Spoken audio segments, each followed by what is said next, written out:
আসসালামু আলাইকুম। আজকে একটা ডিশ হচ্ছে মূলার শাক ভাজি করবে। এর জন্য কড়াইতে দিয়ে দিল, লবণ দিচ্ছে, মূলার শাকটা হয়ে গিয়েছে তাই নামিয়ে নিচ্ছে।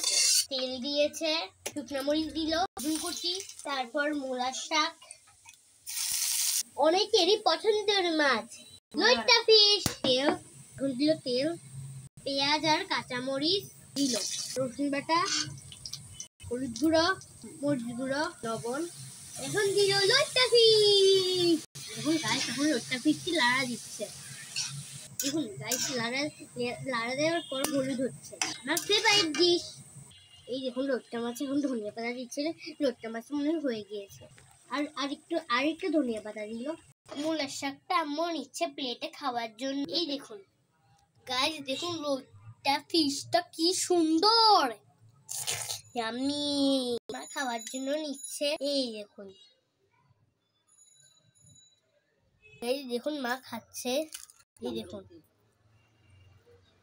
আমার মা ভেঙে ভেঙে মরিচ নিচ্ছে। ওকে আমি একনলে খেয়েছি, অনেক মজা, সেই স্বাদ বলেছে মা।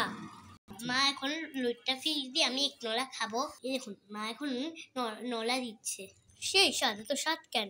এই দেখুন আরেকটি নলা আমি খেয়েছি, অনেক মজা পেয়েছি। এখন আমার মা খাচ্ছে। এই যে দেখুন।